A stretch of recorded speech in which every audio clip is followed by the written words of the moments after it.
Bruno Marchal, mental coach à Montpellier aujourd'hui. On va parler des choses qui font que l'on est bien en couple. Ça, c'est pour préparer la formation de la semaine prochaine qui va parler sur les règles de vie du couple. Et en attendant, vous vous régalez avec la formation qui est sortie hier qui s'appelle Storytelling, l'art de convaincre dans son couple quand on a son conjoint en crise. Si vous ne faites pas de storytelling, vous êtes mal barré. Donc vous avez la formation qui est disponible là en descriptif de cette vidéo. Et vous avez aussi pour les coachings. Les coachings, c'est 1 heure de coaching et 15 jours de suivi ensuite par WhatsApp, par écrit. Mais le coaching, c'est par audio ou par téléphone. Hein. Vous avez le choix et vous avez les 12 points qui vont faire aujourd'hui. J'ai répertorié 12 points. Vous savez que je fais ce métier depuis maintenant 20 ans, depuis 1999. 21 ans, Bruno. On se rajeunit pas. Et donc, vous allez, j'ai griffonné quelques points qui font que finalement ça se passe bien en couple ou vous allez pouvoir voir si ça va mal avec votre conjoint actuellement qui peut-être est en crise, qu'il y a peut-être des points qu'il va falloir travailler. Le premier point, c'est je suis bien en couple si je sais ce que on attend de moi dans mon couple, c'est-à-dire quels sont mes domaines de responsabilité. Vous savez, alors des fois ça fait un peu intuitivement, mais moi je m'occupe du ménage, moi du bricolage, moi je fais plutôt l'administratif, moi je m'occupe de l'informatique, etc. Donc on a besoin de savoir quelle est sa limite et qu'est-ce qu'on fait. Et qu'est-ce que l'autre fait aussi. Parce que souvent, quand il est en crise, on s'entend reprocher ensuite, oui, mais c'est moi qui fais tout, toi tu fais rien, etc. Alors effectivement, ça veut simplement dire que dans mon domaine d'activité, tu ne fais rien. Par exemple, si je m'occupe du bricolage, tu m'aides jamais, c'est moi qui me tape toute la maison. Donc effectivement, une fois qu'on sait quel est son domaine de compétence, eh bien on va se régaler. Et on va se régaler en faisant quoi? En aidant l'autre. C'est-à-dire que de temps en temps, je vais aider mon mari je sais pas moi, qui doit faire son jardin, en l'aidant à faire quelque chose dans le jardin. Et ça montre qu'on s'attache à ce que fait l'autre. Deuxièmement, j'ai conditions matérielles acceptables de vie. Hein. Est-ce que je suis plutôt heureux si je vis dans une région que j'aime bien, une maison que j'aime bien, un appartement que j'aime bien, si c'est pas trop galère les fins de mois, etc. Si le matériel n'est pas présent, c'est un manque, hein, c'est un des 12 points, le matériel qui est important. Après, celui de je sais ce que je dois faire à la maison, je sais ce que fait mon conjoint, et sinon, si on ne sait pas ce que fait l'autre ou si on fait les mêmes choses, on se marche sur les pieds, et comme on pense qu'on fait mieux les choses que l'autre, c'est compliqué. Le pire, hein, c'est le couple, on est en coloc où chacun fait la cuisine à son tour, ou la vaisselle à son tour, ou la pelouse à son tour. Ah, c'est bon, moi je l'ai fait hier, la cuisine, à toi de la faire, ou j'ai fait les vitres la dernière fois. Ça, c'est la mort du couple, c'est le début de la coloc. Le troisième point, c'est que à la maison, je me sens reconnu en tout cas, et je fais des choses que j'aime bien faire. Hein. Je ne suis pas obligé tout le temps de faire des choses que j'aime pas. Donc, la présence dans mon foyer est quelque chose que j'aime bien. Donc, j'ai l'opportunité à la maison de faire des choses que j'aime bien. Si j'aime bien regarder Netflix, je peux regarder Netflix, etc. C'est important quand je suis dans mon foyer, de pouvoir faire ce que je veux, que je ne sois pas frustré. Alors, bien sûr qu'il y a des tâches et des choses comme ça à faire, mais voilà, j'ai la possibilité, si j'aime bien bricoler, de pas être contrôlé dans mon bricolage ou dans mes mots croisés ou dans mes jeux vidéo, etc. Donc à la maison, j'ai l'opportunité de faire ce que je sais bien faire et ce que j'aime faire. Quatrième point, quand on demande à quelqu'un s'il est bien dans son couple, est-ce que une fois par semaine au moins, j'ai des louanges, de la reconnaissance pour ce que je fais, hein, pour ce que je suis bien évidemment. Oh t'es belle ma chérie, oh t'es beau mon ouais d'accord, mais pour ce que je fais. Disons c'est super bon ce que tu as fait, je sais pas comment tu as fait pour les vitres, elles sont super bien faites, la pelouse elle est nickel, enfin vous voyez, heureusement que tu t'es occupé des impôts, enfin voilà, toutes les semaines, est-ce que j'ai des compliments sur ce que je fais dans mes tâches à la maison? Sinon, je vais m'user.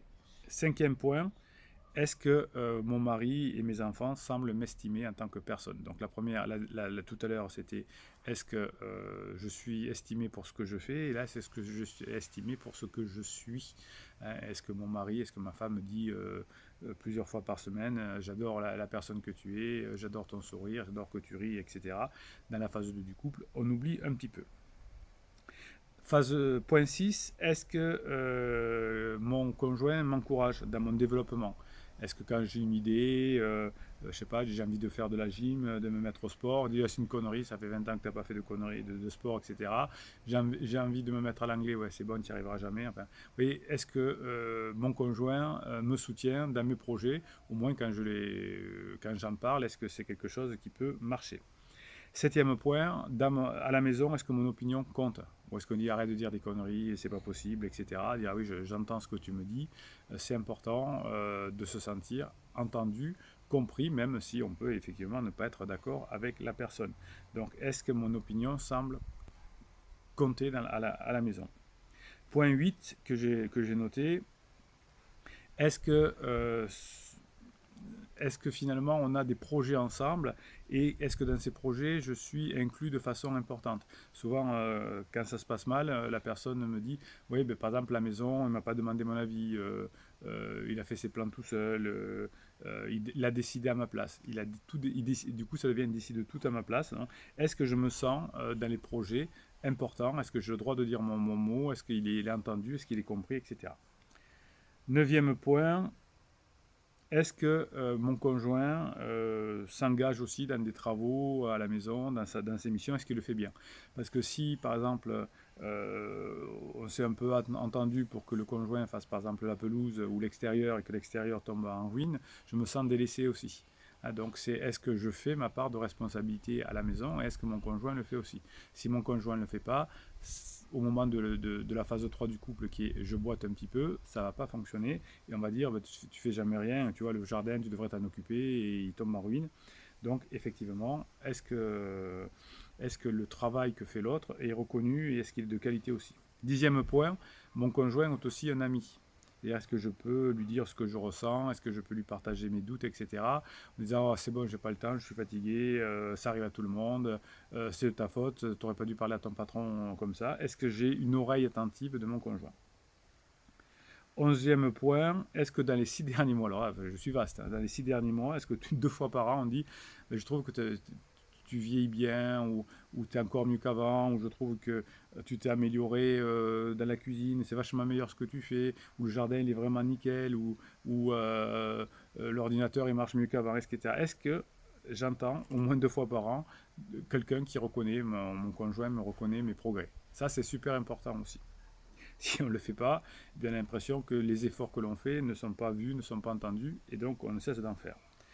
Et dernier point, est-ce que grâce à la maison, est-ce que je me sens me développer? Est-ce que j'apprends des choses? Est-ce que mon conjoint me nourrit? Est-ce qu'il me rend curieux? Est-ce qu'il me rend curieuse? Est-ce que dans mon couple, j'apprends des choses? Est-ce qu'on partage des choses, des apprentissages, des formations, des choses comme ça? Est-ce qu'on apprend des choses? Est-ce qu'on va mieux ensemble? Donc tout ça est super important, ces 12 points. Et si vous avez ces 12 points qui sont comment dirais-je, mis en valeur, ou en tout cas la plupart, votre couple va fonctionner. Sinon, au moment du couple, au moment de la phase 3 et donc de l'exploration du couple, on va vous reprocher ces points-là. Donc ça, c'est super important. Il y a des règles de fonctionnement du couple. Quand on les connaît, c'est beaucoup plus facile. Et là déjà, vous voyez que peut-être, avant que votre conjoint rentre en crise dans votre couple, il y avait des choses que vous ne faisiez pas très bien, ou que elle ou lui ne faisait pas très bien non plus. Alors ce qu'on va faire bien ensemble, bande de pirates, c'est que l'on va créer ensemble un canal Telegram. Je vous ai créé un canal Telegram qui s'appelle Bruno Marshall. Vous avez en descriptif de cette vidéo avec les formations, vous avez le nom de ce canal Telegram.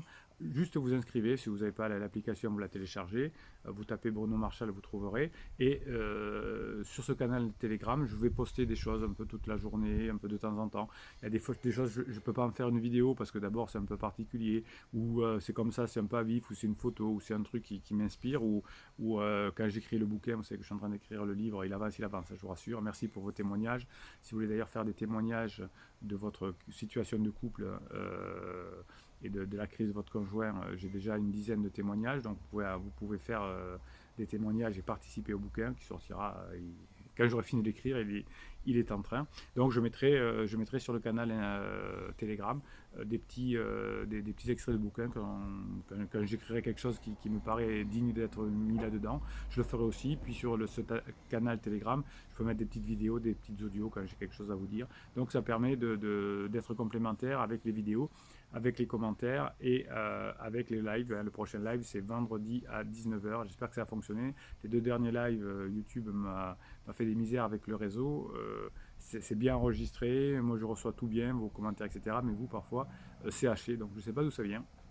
Mais c'est comme ça, quand ça ne le fait pas avec d'autres applications, mais ça le fait avec nos amis de YouTube que j'adore. Donc on est une bande de pirates, on fait passer des informations, c'est que tout n'est pas perdu. Quand un conjoint est en crise, ça n'a rien à voir qu'une crise de couple, hein, on ne mélange pas les deux. On explique comment fonctionne le couple, qu'il a des règles. Donc on est des pirates qui inspirons la société, qui faisons évoluer la société. Et l'une des parties, c'est de mettre des pouces en l'air et des commentaires pour que YouTube puisse proposer cette vidéo à plein de personnes et que vos idées, nos idées soient de plus en plus diffusées et que votre conjoint qui n'est pas bien en ce moment ait une chance d'entendre ce que c'est la crise existentielle sans que ce soit vous qui lui disiez, parce qu'on dira non, c'est pas vrai, je suis pas en crise. Donc voilà, on se retrouve sur le canal Instagram, Telegram, pardon. Non, Instagram, j'ai plus, j'ai arrêté, c'est Telegram. Mettez-moi des commentaires, le pouce en l'air ici, le live demain soir à 19h, et Bruno Marchal, il vous dit abonnez-vous, et il vous dit surtout à demain matin 6h30 pour la vidéo Motivation du matin.